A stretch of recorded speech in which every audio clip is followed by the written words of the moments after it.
Principal sir meeting ಅದ, ಆ principal sir meeting attend ಆಗ್ತೀನಿ. ನೀವೆಲ್ಲರೂ ಬೇಗ ಇದ್ದು ಗ್ರಂಥಾಲಯ ಹೋಗ್ಬೋದು.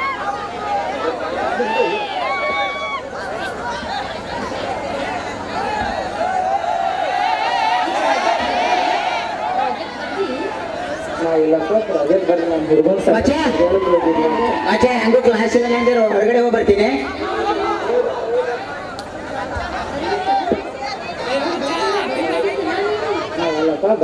ಹುಡುಗನ ಸಂಗಟ ನಾ ಪಿಕ್ಚರ್ ಹೋಗಿದ್ದ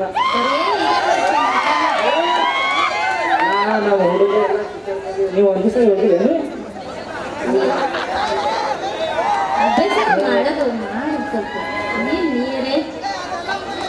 ನಮ್ಮ ಹುಡುಗ ಹಲೋ ಹಲೋ ಮೀನಾಕ್ಷಿ, ಹೆಂಗ ಕ್ಲಾಸ್ ಇದ್ರೆ ಹೊರಗಡೆ ಬರ್ತೀಯಾ?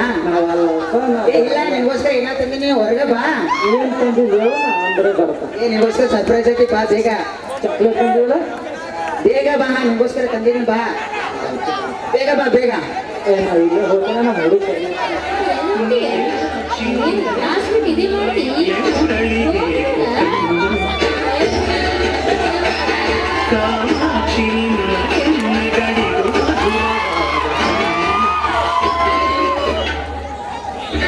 ಮೀನಾಕ್ಷಿ ನಿನ್ನ ಕಣ್ಣ ಮೇಲೆ ಮುರಳಿಬೇಕು, ಕಾಮಾಕ್ಷಿ ನಿನ್ನ ಕೆನ್ನೆಗಳಿಗೂ ಮಧುರವಾದ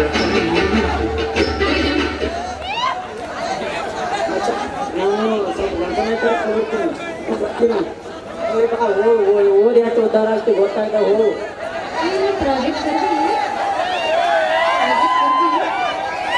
ಹೌದು,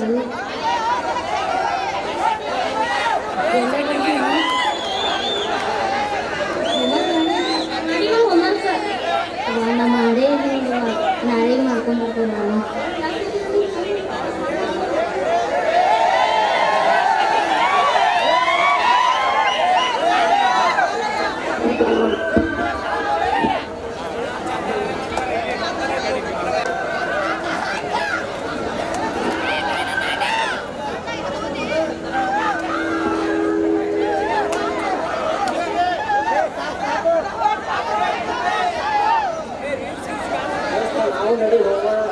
ಕಾಲೇಜ್ ಆಗ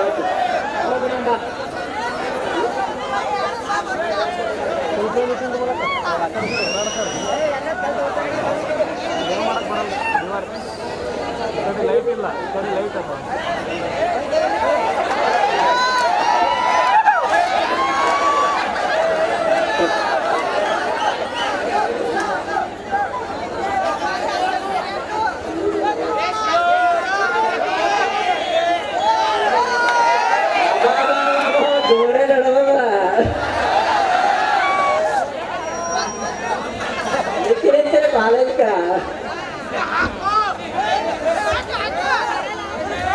ನೋಡಿದ್ರಲ್ಲ ವೀಕ್ಷಕರೇ, ಈ ಕಾಲೇಜು ಜೀವನ ಅಂದ್ರೆ ಇಲ್ಲಿ ಎಷ್ಟು ವಿಧವಾದ ವಿದ್ಯಾರ್ಥಿಗಳು ಇರ್ತಾರಂತ. ಇಲ್ಲಿ ನೋಡಿ, ಮೊದಲನೇದಾಗಿ ಶಿಕ್ಷಕರ ಮಾತನ್ನ ಕೇಳ್ಕೊಂಡು ಗ್ರಂಥಾಲಯಕ್ಕೆ ಬಂದು ನೀಟಾಗಿ ಓದಿರ್ತಕ್ಕಂಥ ವಿದ್ಯಾರ್ಥಿಗಳು ಒಂದೆಡೆ ಆದ್ರೆ ಜೀವನದ ಬಗ್ಗೆ ನಿಜವಾದ ಏನಾದ್ರೂ ಜೀವನದಲ್ಲಿ ಸಾಧಿಸ್ಬೇಕನ್ನೋ ಮನಸ್ಸದ, ಆದ್ರೆ ಅದನ್ನ ಯಾವ ರೀತಿ ಸರಿಯಾಗಿಲ್ಲ. ಇಲ್ಲಿ ನೋಡ್ಬೋದು, ಶಿಕ್ಷಕರು ಹೇಳಿರ್ತಕ್ಕಂಥ ಮಾತನ್ನೇ ಪಾಲಿಸ್ತಾನಿಲ್ಲ, ಕಡೆಗೆ ಅದನ್ನ ಬಿಡ್ತಾನಿಲ್ಲ, ನಿಶ್ಚಲವಾಗಿ ನಿಂತಿದ್ದಾರ. ನೀವಿಲ್ಲಿ ನೋಡ್ಬೋದು, ಇವರು ಕಾಟಾಚಾರಕ್ಕಾಗಿ ಕಾಲೇಜಿಗೆ ಬರ್ತಾ ಇದ್ದಾರ. ಇಲ್ಲಿ ನೋಡ್ಬೋದು ನೀವು, ಈ ವಿದ್ಯಾರ್ಥಿಗಳು ಪ್ರೀತಿ ಪ್ರೇಮ ಅಂತೇಳಿ ಕಾಲೇಜ್ ಲೈಫ್ ನಲ್ಲಿ ಕಳೀತಾ ಇದ್ದಾರ. ಇವರೆಲ್ಲ ಮುಂದಿನ ಜೀವನದಲ್ಲಿ ಏನಾಗ್ತಾರೆ ಅಂತಕ್ಕಂಥದ್ದೆಲ್ಲ ಕಾದು ನೋಡ್ಬೇಕಾದ ಸಮಯ.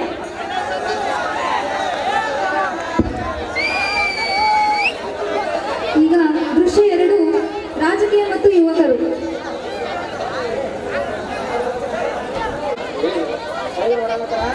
ನಮ್ಮ ಕ್ಷೇತ್ರದಿಂದ ಈ ಕ್ಷೇತ್ರದಿಂದ ಸಾಹೇಬರು ಈಗ ಅವರ ಬೆಂಬಲಿಸಿ ಹಾಕಿ ತರಬೇಕಪ್ಪ.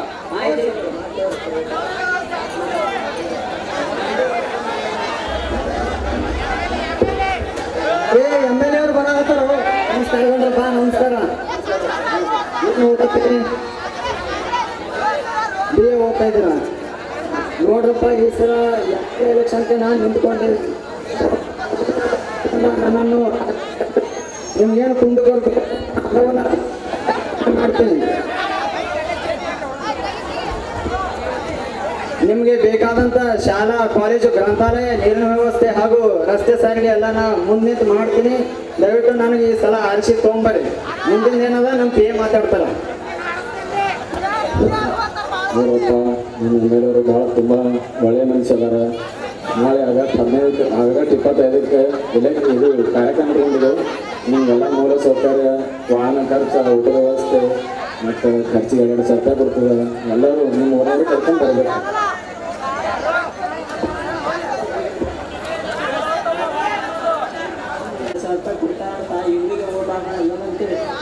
ಏ ಬೇಡಪ್ಪ, ನಾವು 21 ವರ್ಷ ಮೇಲ್ಪಟ್ಟ ವ್ಯಕ್ತಿಗಳಿದ್ವಿ.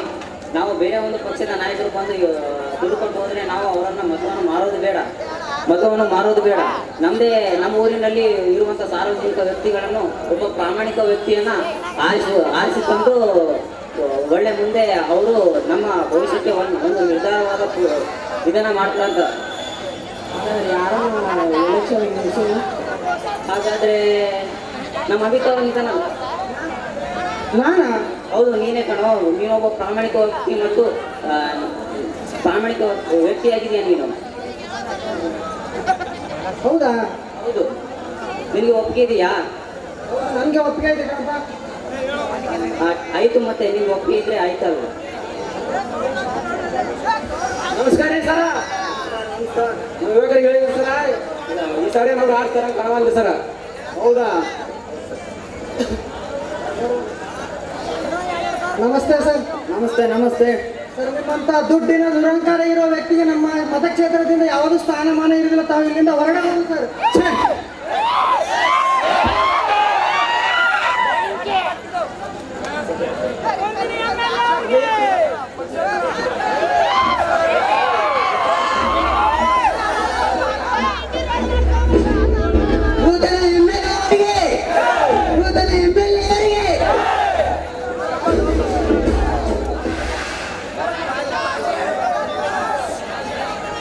ನೋಡಿದ್ರಲ್ಲ ವೀಕ್ಷಕರೇ, ಇದೇನಂದ್ರೆ ಎರಡನೇ ದೃಶ್ಯ. ಈ ದೃಶ್ಯದಲ್ಲಿ ನಾವು ತಿಳ್ಕೊಳ್ಳೋದೇನೆಂದ್ರೆ, ಇವರೇನು ಸ್ವಾರ್ಥಪರ ರಾಜಕಾರಣಿಗಳು. ಇವರು NEP ಸ್ಟೂಡೆಂಟ್ NEPನ ಕಲ್ತಿರ್ತಕ್ಕಂಥ ಯುವ ಸ್ಟೂಡೆಂಟ್ಗಳು. ಇವ್ರ ಹತ್ರ ಅಧಿಕಾರದ ಹಣ ಅದ, ಆದ್ರ ಪ್ರಾಮಾಣಿಕತೆ ಇಲ್ಲ. ಇವ್ರ ಹತ್ರ ಏನದ? ಪ್ರಾಮಾಣಿಕತೆ ಅದ, ಆದ್ರ ಅಧಿಕಾರ ಇಲ್ಲ. ನಮ್ಮ ಭಾರತ ದೇಶಕ್ಕೆ ಬೇಕಾಗಿರ್ತಕ್ಕಂಥದ್ದು ಪ್ರಾಮಾಣಿಕವಾದಂತ ಭ್ರಷ್ಟಾಚಾರವನ್ನ ನಿರ್ಮೂಲನೆ ಮಾಡುವಂತಹ ಯುವ ರಾಜಕಾರಣಿಗಳ ಸಂಖ್ಯೆ ನಮ್ಮ ಭಾರತದಲ್ಲಿ ಕೊರತೆ ಇದೆ. ಸೊ ಅದಕ್ಕಾಗಿ ಇವರೇನಂದ್ರ ಇವರ ಒಂದು ಆಶಾ ಆಮಿಷಗಳಿಗೆ ಬಲಿಯಾಗದೆ ಈ ಯುವಕರು ಏನ್ ಮಾಡ್ತಾ ಇದ್ದಾರ? ತಮ್ಮಲ್ಲೇ ಒಬ್ಬ ಸಮರ್ಥನಾಗಿರ್ತಕ್ಕಂಥ ಅಭ್ಯರ್ಥಿಯನ್ನ ಆಯ್ಕೆ ಮಾಡಿ ಅವರನ್ನೇ ಒಬ್ಬ ರಾಜಕಾರಣಿಗಳಾಗಿ ಆಯ್ಕೆ ಮಾಡ್ತಾ ಇದ್ದಾರ. ಭಾರತಕ್ಕೆ ಬೇಕಾಗಿರ್ತಕ್ಕಂಥದ್ದು ಯುವ ರಾಜಕಾರಣಿಗಳ ಸಂಖ್ಯೆ, ದೇಶದ ಭವಿಷ್ಯ, ದೇಶವನ್ನ ಮುನ್ನಡೆಸುವಂತವರು ರಾಜಕಾರಣಿಗಳು. ಪ್ರಸ್ತುತವಾಗಿ ನಾವು ಎಷ್ಟೋ ಸಮಸ್ಯೆಯನ್ನ ಎದುರಿಸ್ತಾ ಇದ್ದೀವಿ. ಆದ್ರೆ ಸ್ವಾಮಿ ವಿವೇಕಾನಂದರು ಹೇಳ್ತಾರ, ಇಡೀ ಭಾರತ, ಇಡೀ ಒಂದು ದೇಶದ ಭವಿಷ್ಯ ನಿಂತಿರೋದು ಯುವ ಶಕ್ತಿ ಮೇಲೆ. ಅಂತ ಯುವ ಶಕ್ತಿ ನಾವು ಮೈಮರೆತು ಕೊಡ್ತಿದ್ದೀವಿ. ಸೊ ಅದಕ್ಕಾಗಿ ನಾನಂತೂ ಇಂತಹ ರಾಜಕಾರಣಿಗೆ ಸಪೋರ್ಟ್ ಮಾಡ್ತೀನಿ. ಇಂತಹ ರಾಜಕಾರಣಿಗೆ ಯಾವತ್ತೂ ಕೂಡ ನಾನು ಸಪೋರ್ಟ್ ಮಾಡೋದಿಲ್ಲ. ನಿಮ್ ಸಪೋರ್ಟ್ ಯಾರಿಗಂತ ನೀವು ಹೇಳ್ಬೇಕು. ಈಗ ದೃಶ್ಯವರು ಸಮಗ್ರ ಮಾಧ್ಯಮಗಳ ದುರ್ಬಳಕೆಯಿಂದ ಅಪಘಾತ.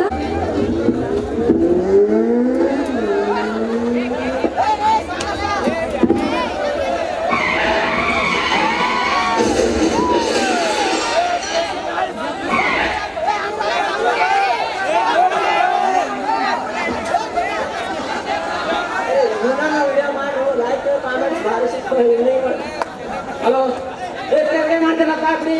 ಅವಳಿಗೆ ಕಾಲ್ ಮಾಡಿ ಸರಿಯಪ್ಪ ಮಾಡ್ತೀರಲ್ಲ.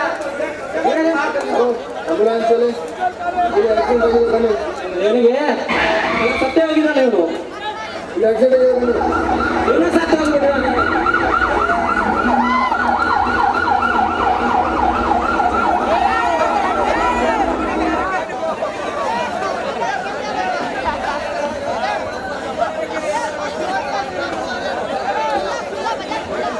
ನೋಡಿದ್ರಲ್ಲ ವೀಕ್ಷಕರೇ, ಈ ಒಂದು ದೃಶ್ಯದಿಂದ ನಿಮಗೆ ತಿಳಿಯೋದೇನೆಂದ್ರೆ ಅಪಘಾತ ಆಗೈತಿ. ಇದಕ್ಕೆ ಯಾರು ಮೂಲ ಕಾರಣ ಗೊತ್ತಾಯ್ತಾ? ಈ ಒಂದು ಅಪಘಾತಕ್ಕೆ ಮೂಲ ಕಾರಣ ಯಾರು? ಈ ಒಂದು ಅಪಘಾತಕ್ಕೆ ಮೂಲ ಕಾರಣೀಭೂತರು ಯಾರಂದ್ರ ಇವ್ರೇನಂದ್ರ ತಾವು ಕುಡಿದು ಹೆಡ್ಫೋನ್ ಹಾಕೊಂಡು ರೀಲ್ಸ್ ಮಾಡ್ತಾ ಮೊಬೈಲ್ ಬಳಸ್ತಾ ಗಾಡಿಯನ್ನ ಓಡಿಸ್ತಾ ಇದ್ರು. ಹೆಲ್ಮೆಟ್ ಹಾಕೊಂಡು ಗಾಡಿಯನ್ನ ಓಡಿಸಿದ್ರು. ಇದರ ಪರಿಣಾಮ ತಪ್ಪು ಒಬ್ಬರದೇ ಆಗಿದ್ರ ಪರಿಣಾಮ ಇಬ್ಬರ ಮೇಲೂ ಆಯ್ತು. ಹೆಲ್ಮೆಟ್ ಹಾಕೊಂಡಾತ ಉಳ್ದ, ಅದೇ ರೀತಿಯೊಳಗ ಹೆಲ್ಮೆಟ್ ಧರಿಸಲಾರ್ದೆ ರೀಲ್ಸ್ ಮಾಡ್ತಾ ಮೊಬೈಲ್ ಅನ್ನ ಮಿಸ್ಯೂಸ್ ಮಾಡ್ತಾ ಮಾಡಿದಾತ ಇಲ್ಲಿ ಸಾವಿಗೀಡಾತ. ಇಲ್ಲಿ ಸಮೂಹ ಮಾಧ್ಯಮಗಳ ಪಾತ್ರವನ್ನ ನೀವು ನೋಡ್ತೀವಿ. ಸಮೂಹ ಮಾಧ್ಯಮಗಳು ಇರೋದು ಎದಕ್ಕಾಗಿ? ಜನರನ್ನ ಎಚ್ಚರಿಕೆ ಮಾಡೋದಕ್ಕಾಗಿ, ಜನರನ್ನ ರಕ್ಷಿಸುವುದಕ್ಕಾಗಿ. ಆದ್ರೆ ಇಲ್ಲಿ ಸಮೂಹ ಮಾಧ್ಯಮಗಳು ಏನ್ ಮಾಡ್ತಾ ಇದ್ದಾವು?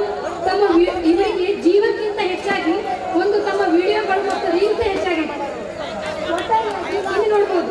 ಇಲ್ಲಿ ರೈತ ತನ್ನ ಕೆಲಸವನ್ನ ಬಿಟ್ಟು ಜೀವಕ್ಕಾಗಿ ಹಾಕಿರ್ತಾ ಇದೆ. ಇಲ್ಲಿ ವಿದ್ಯಾರ್ಥಿಗಳದ ಆದ್ರೂ ವಯಸ್ಸಿನಲ್ಲಿ ಚಿಕ್ಕವರಾದ್ರೂ ಕೂಡ ಈ ಜೀವದ ಬೆಲೆ ಅವರಿಗೆ ಗೊತ್ತೈತೆ. ಒಟ್ಟಾರೆಯಾಗಿ ಮಾನವೀಗಿಂತ ದೊಡ್ಡ ಧರ್ಮ ಬೇರೊಂದಿಲ್ಲ. ಮೊಬೈಲ್ ಫೋನ್ ಇರ್ಬೋದು ಅಥವಾ ಸಮೂಹ ಮಾಧ್ಯಮ ಇರ್ಬೋದು, ಅವುಗಳ ದುರ್ಬಳಕೆಯನ್ನು ದಯವಿಟ್ಟು ಯಾರು ಮಾಡಬೇಕು. ಅಧ್ಯಾಯ 1 ಯಶಸ್ಸಿನ 7 ಸೂತ್ರಗಳು.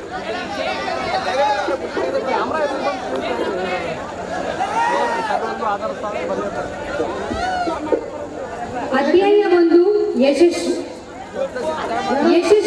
8 ನಿಯಮಗಳು. ಬೆಳಿಗ್ಗೆ ಬೇಗ ಏಳುವುದು, ಕಡಿಮೆ ಮಾತನಾಡುವುದು, ಉತ್ತಮ ಆಹಾರ ಸೇವಿಸುವುದು, ಕಷ್ಟಪಟ್ಟು ಕೆಲಸ ಮಾಡುವುದು, ನಮ್ಮ ಗುರಿಯ ಕಡೆಗೆ ನಡೆಯುವುದು, ತಾಳ್ಮೆ ಇರುವುದು, ಹೊಸ ವಿಷಯವನ್ನ ಕಲಿಯುವುದು, ಕೆಟ್ಟ ಜನರಿಂದ ದೂರ ಇರುವುದು. ಮೇಡಮ್, ಎಕ್ಸ್ಕ್ಯೂಸ್ ಮೇಡಮ್, ನಿಮ್ಮನ್ನು ಕೇಳೋದು ಹಳೆ ವಿದ್ಯಾರ್ಥಿ ಅಂತ ಮೇಡಮ್ ಯಾರೋ ಬಂದವ್ರು ಮೇಡಮ್ ಕಳಿಸ್ಬೋದ ಮೇಡಮ್ ಒಳಗಡೆ? ಹೋಗಿ ಕಳಿಸಿ.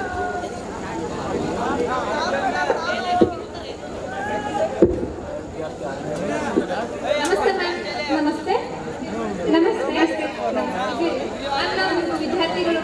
ಹೌದಾ? ನನ್ನ ವಿದ್ಯಾರ್ಥಿಗಳು. ಎಷ್ಟನೇ ವಿಷಯದಲ್ಲಿ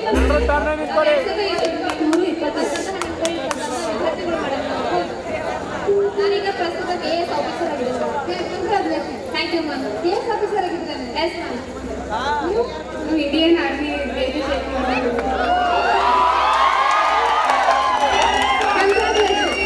ಥ್ಯಾಂಕ್ ಯು ಮೇಡಮ್. ನಾನು ಟೀಚರ್ ಆಗಿದ್ದೇನೆ. Thank you madam. ನಾನು ಲಾಯರ್ ಆಗಿದ್ದೇನೆ ಮೇಡಮ್. Thank you madam. ನೋಡಿ ವಿದ್ಯಾರ್ಥಿಗಳೇ, ಈ ವಿದ್ಯಾರ್ಥಿಗಳು ನಮ್ಮ ಕಾಲೇಜಿನಲ್ಲಿಯೇ ಕಲಿತಿದ್ದಾರೆ. ಒಬ್ಬ ಸಾಫ್ಟ್ವೇರ್ ಆಗ್ಯಾರ, ಒಬ್ಬ ಟೀಚರ್ ಆಗ್ಯಾರ, ಒಬ್ಬ ವಕೀಲ ಆಗ್ಯಾರ. ನೀವು ಮುಂದಿನ ಭವಿಷ್ಯದಲ್ಲಿ ನೀವು ಹಿಂಗೆ ಆಗಬೇಕು.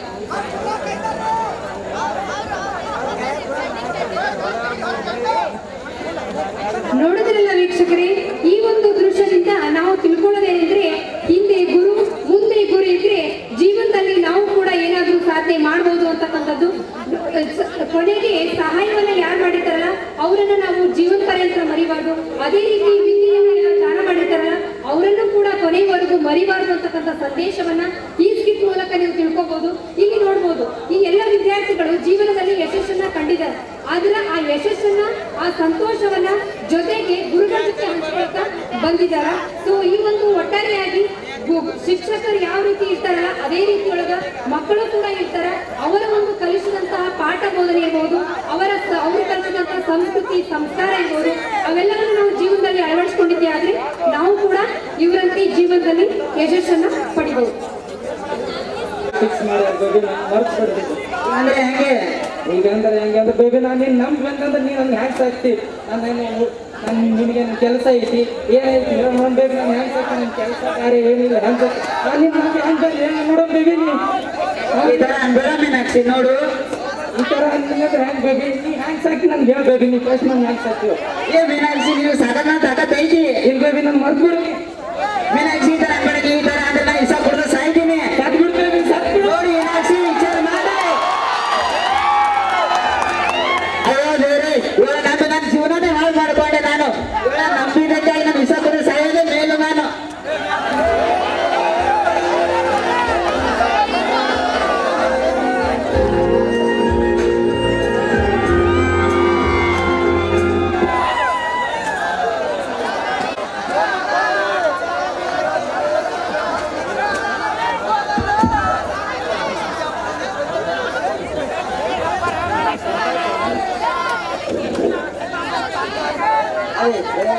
ಆರಾಮದಿ? ಏನಪ್ಪ ಸಾಕಾಗಿ ಹೋಗಿದೆ. ಇದು BA ಕಂಪ್ಲೀಟ್ ಆಯ್ತು, B.Ed ಕಂಪ್ಲೀಟ್ ಆಯ್ತು, ಜಾಬ್ಗೋಸ್ಕರ ಅಲಿತಾ ಇದ್ದೀನಿ. ಉದ್ಯೋಗ ಇಲ್ಲ, ಏನಿಲ್ಲ, ಸಾಕಾಗಿ ಹೋಗಿದ್ದು ನೋಡಪ್ಪ. ಇದು ಸರ್ಟಿಫಿಕೇಟ್ ತಗೊಂಡು ಏನೂ ಯೂಸ್ ಇಲ್ಲ. ಹೌದು ಕೂಡ ನಾನು ಅನ್ಸುತ್ತೆ. ಸ್ಕೂಲು ಕಾಲೇಜ್ ಕಲ್ತ್ಬಿಟ್ಟು ಇದು ಸರ್ಟಿಫಿಕೇಟ್ ಇಟ್ಬಿಟ್ಟು ಏನೂ ಉಪಯೋಗ ಆಗಲಿಲ್ಲ. ಛೇ,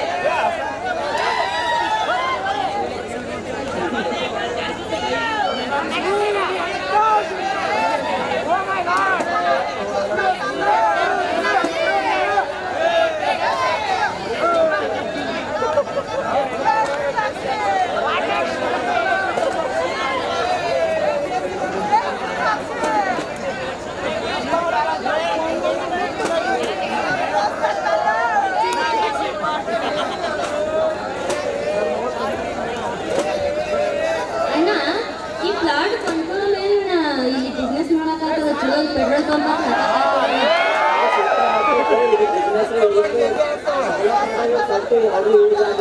ಬಿಸ್ನೆಸ್ ಮಾಡೋ ಮೂಲಕ ಆರ್ಥಿಕವಾಗಿ ಮುಂದೆ ಬರೋಣ.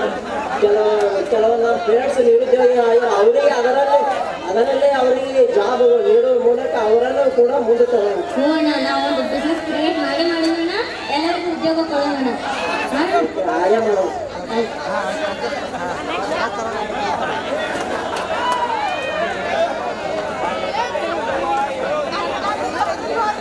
ನಾನೇನು ಕಾಲೇಜ್ ಕಲಿಲ್ಲ, ಏನು ಕಲಿಲಿಲ್ಲ. ನಾನು ಕಾಲೇಜ್ ಕಲಿಲ್ಲ, ಏನು ಕಲಿಲಿಲ್ಲ. ಕಾಲೇಜ್ ಟೈಮಲ್ಲಿ ಸರಿಯಾದ ತಿರುಗಾಡಿದೆ, ಇದು ಮಾಡಿದೆ. ಹಾಗಾಗಿ ನಾನು ಬರೀತಾ ಇದೆ.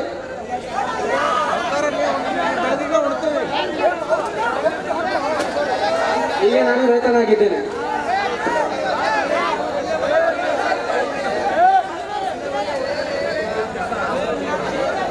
ಹಲೋ,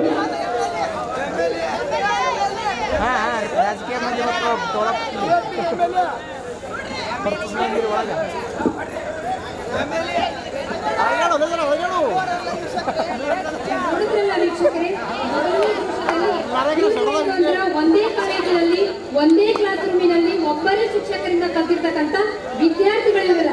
ಇವರು ಕಾಲೇಜ್ ಲೈಫ್ನಲ್ಲಿ ತಾವು ಮಾಡ್ಕೊಂಡಿರ್ತಕ್ಕಂಥ ಆಯ್ಕೆಗಳಿಂದಾಗಿ ಇವತ್ತು ನಿಮ್ಮ ಮುಂದೆ ಈ ರೀತಿಯಾಗಿ ಕಾಣಿಸ್ತಾ ಇದೆ. ಮೊದಲನೇದಾಗಿ ಇವರು ಮೀನಾಕ್ಷಿ ಮತ್ತು ಮುರಳಿ ಕಾಲೇಜ್ ಲೈಫ್ನಲ್ಲಿ ಪ್ರೀತಿ ಪ್ರೇಮ ಅಂತ ಹೇಳಿ ಕೊನೆಗೆ ಅದನ್ನು ಕಂಟಿನ್ಯೂ ಮಾಡಲಾರದೆ ಅಥವಾ ಹೆಣ್ಣಕ್ಕೂ ಆಗಲಾರದೆ ತೊಳಲಾಟದಲ್ಲಿ ಆತ್ಮಹತ್ಯೆಗೆ ಶರಣಾಗುವ ಹಂತಕ್ಕೆ ಹೋದ್ರು. ಇಲ್ಲಿ ನೀವು ನೋಡಬಹುದು, ಇವರಿಬ್ರು ಮೊದಲನೇದಾಗಿ ಶಾಲೆಯ ಗೌರವನ ಮಣ್ಪಾಲ್ ಮಾಡಿದ್ರು, ಜೊತೆಗೆ ತಂದೆ ತಾಯಿಗಳ ಗೌರವಕ್ಕೆ ಚ್ಯುತಿಯನ್ನ ತಂದ್ರು, ಜೊತೆಗೆ ತಮ್ಮ ಆತ್ಮ ಸಾಕ್ಷಿಯನ್ನ ಮರೆಸಿದ್ರು, ಜೊತೆಗೆ ಸಮಾಜಕ್ಕೆ ಕೆಟ್ಟ ಸಂದೇಶವನ್ನ ಕೊಟ್ಟರು. ಕೊನೆಗೆ ಆತ್ಮಹತ್ಯೆಗೆ ಶರಣಾಗಿ ಭಾರತದ ಒಂದು ಅಂದ್ರೆ ಆತ್ಮಹತ್ಯೆಗೆ ಶರಣಾಗಿ ಕೆಟ್ಟ ಒಂದು ಸಂದೇಶವನ್ನ ಕೊಟ್ಟರು. ಇಲ್ಲಿ ಎರಡನೇದಾಗಿ ನೀವು ನೋಡ್ಬೋದು, ಇವ್ರೇನಂದ್ರ ಇಲ್ಲಿ ಇವೆಲ್ಲ ಇವ್ರು ಸರ್ಟಿಫಿಕೇಟ್ಗಳದಾವ. ಇವರೆಲ್ಲ ಏನು BA ಮುಗಿಸಿದಾರ, MA ಮುಗಿಸಿದಾರ, PhD ಮುಗಿದೈತಿ, ಆದ್ರೆ ಇವರಿಗೆ ಉದ್ಯೋಗ ಇಲ್ಲ. ಯಾರಾದ್ರೂ ನಿಮ್ಗೆ ಸಾಲಿ ಕಲ್ತ್ರೆ ಉದ್ಯೋಗ ಕೊಡ್ತಾರ ಅಂತ ಎಲ್ಲಾದ್ರೂ ಹೇಳ್ಯಾರೇನು? ಇಲ್ಲ. ಶಿಕ್ಷಣ ಇರೋದಕ್ಕಾಗಿ ಯಾರು ಹೇಳಿಲ್ಲ, ಯಾವ ಬುಕ್ಕಿನಲ್ಲೂ ಕೂಡ ಹೇಳಿಲ್ಲ. ಶಿಕ್ಷಣ ಕಲ್ತವರಿಗೆ ಉದ್ಯೋಗ ಕೊಡ್ತೀವಂತ ಯಾವ ಸರ್ಟಿಫಿಕೇಟ್ ನಾವು ಬರೋದೇನು ಇಲ್ಲ.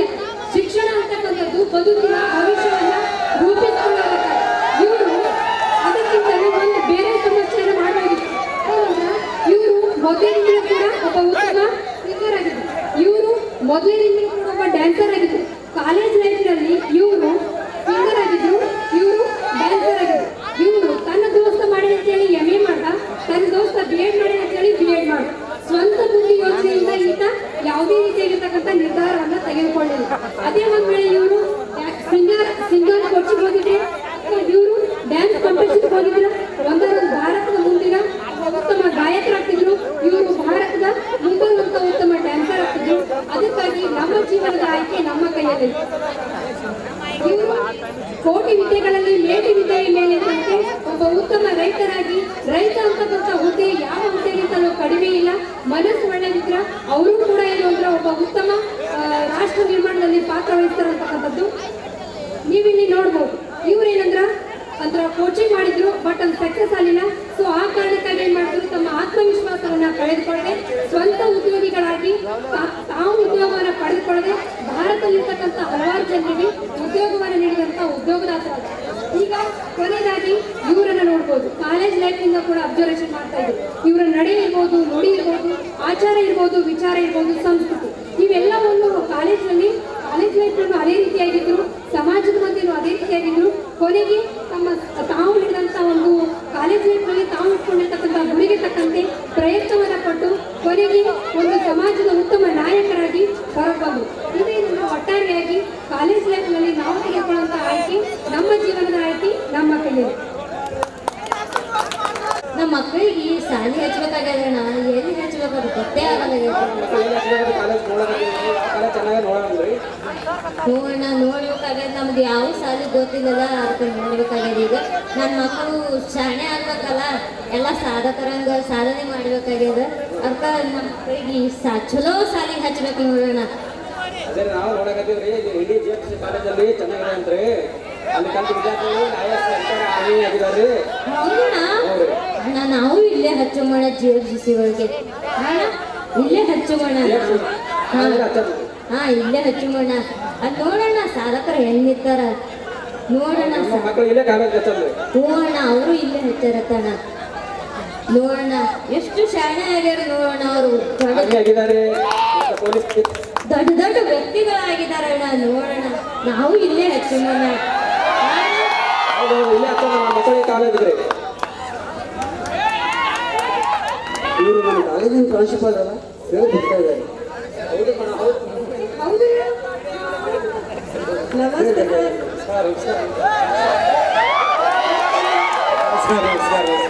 ಆರಾಮಿದ್ದೀರಲ್ಲ? ಏನ್ ಮಾಡ್ತಿದ್ದೀರಲ್ಲ?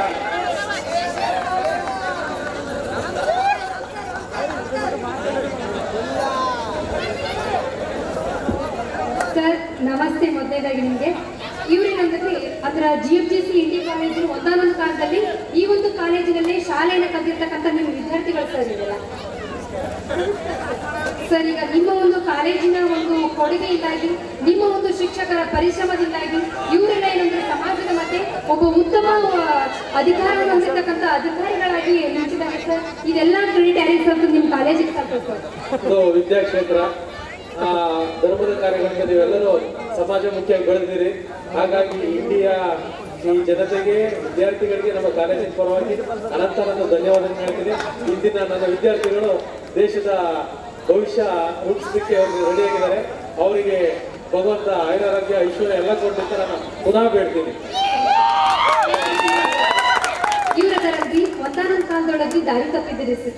ಬಟ್ ಆದ್ರೆ ಆ ದಾರಿ ತಪ್ಪಿದ್ದನ್ನ ತನ್ನ ತಪ್ಪಿನ ಅರಿವಾಗಿರಿ, ಅರಿವೇ ಗುರು ಎಂಬಂತೆ ತನ್ನ ತಪ್ಪನ್ನು ತಿದ್ದುಕೊಂಡು ತನ್ನ ಜೀವನದಲ್ಲಿ ಆಗಿರ್ತಕ್ಕಂಥ ಘಟನೆ ಮತ್ತೊಬ್ಬರ ಜೀವನದಲ್ಲಿ ಆಗ್ಬಾರ್ದು ಅನ್ನೋ ಉದ್ದೇಶಕ್ಕಾಗಿ ಒಬ್ಬ ಮೂವಿ ಡೈರೆಕ್ಟರ್ ಆಗಿದ್ದಾರೆ ಸರ್. ಇವ್ರು ನಿಮ್ಮ ಸ್ಟೂಡೆಂಟ್ ಸರ್. ಕಂಗ್ರ್ಯಾಚುಲೇಷನ್. ಭಗವಂತ ಮಾಡಲಪ್ಪ, ನಿಮ್ಮ ಜೀವನದ ಉತ್ತಮ ಬೆಳಿ.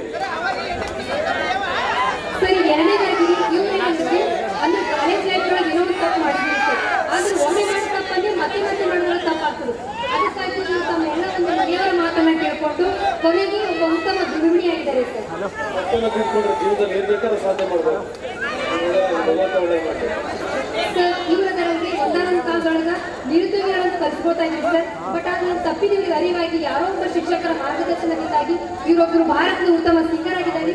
ಇವರು ಭಾರತದ ಒಬ್ಬ ಉತ್ತಮ ಡ್ಯಾನ್ಸರ್ ಆಗಿದ್ದಾರೆ ಸರ್. ಭಗವಂತ ನಿಮಗೂ ಒಳ್ಳೇದು ಮಾಡಲಿ ಸರ್. ಇವರೊಬ್ಬರು ಒಬ್ಬ ಉತ್ತಮ ಶಿಕ್ಷಕಿಯಾಗಿದ್ದಾರೆ ಸರ್. ಶಿಕ್ಷಣ ಕ್ಷೇತ್ರವನ್ನ ಬೆಳೆಸುವಂತ ತಾಕತ್ತು ಭಗವಂತ ಕೊಡಲಿ. ಒಳ್ಳೆದಾಗಿ ಸರ್ ಇವರು ದೇಶವನ್ನ ಕಾಯುವಂತಹ ಸೈನಿಕ ಆಗಿದ್ದಾರೆ ಸರ್. ನಮ್ಮ ಮೇಲೆಲ್ಲ ಹೆಮ್ಮೆ ಸರ್. ಇವರೊಬ್ಬರು ಆದರ್ಶ ಶಿಕ್ಷಕಿಯಾಗಿದ್ದಾರೆ ಸರ್. ಭಗವಂತ ನಿಮ್ಗೆ ಒಳ್ಳೆದು ಮಾಡಿ ಉತ್ತಮ ಶಿಕ್ಷಣ ಸರ್ ಇವರು ವಕೀಲಾಗಿದ್ದಾರೆ ಸರ್.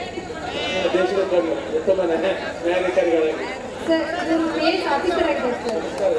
ಸಮಾಜ ಬೆಳೆಸಿ.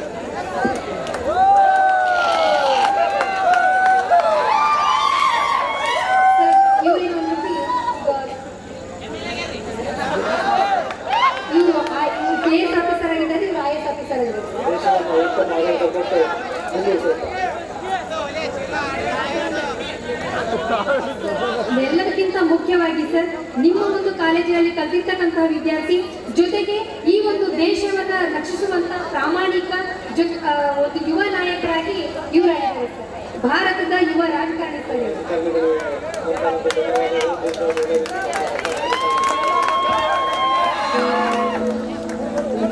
ಸರ್ ಎಲ್ಲಕ್ಕಿಂತ ಮುಖ್ಯವಾಗಿ ಕಾಲೇಜ್ ಲೈಫ್ ನಲ್ಲಿ ನೀವು ಹೇಳಿರ್ತಕ್ಕಂಥ ಎಲ್ಲಾ ಮಾರ್ಗದರ್ಶನವನ್ನ ಕೇಳಿಕೊಂಡು ಜೊತೆಗೆ ಮುಂದೆ ಬರ್ತಕ್ಕಂಥ ಯುವ ಪೀಳಿಗೆಗಳಿಗೆ ಒಂದು ಆಶಾದೀಪವಾಗಿ ಅವರೆಲ್ಲರಿಗೂ ಮಾರ್ಗದರ್ಶನವಾಗಿ ಸರ್ ಇವರೇನದರಲ್ಲಿ ಇವರು ಭಾರತದ ಒಬ್ಬ ಉತ್ತಮ IAS ಆಫೀಸರ್ ಆಗಿದ್ದಾರೆ. ಇವರು ಕರ್ನಾಟಕದ ಉತ್ತಮ KS ಆಫೀಸರ್ ಆಗಿದ್ದಾರೆ ಸರ್. APJ ಅಬ್ದುಲ್ ಕಲಾಂ ಅವರ ಕನಸು ಯುವ ಭಾರತ, ಯುವಕರನ್ನ ಹಾಗೆ ಎಲ್ಲರ ಯುವಕರು ಉತ್ತಮವಾಗಿ ಭಾರತವನ್ನು ಮುನ್ನಡೆಸಿ ದೇಶವನ್ನು ಕಟ್ಟಲಿಕ್ಕೆ ನನ್ನ ಕೆಲಸವನ್ನು ನಿಮ್ಮ ಮುಂದೆ ಬಿಚ್ಚಿಡ್ತಾ ಇದ್ದೀನಿ.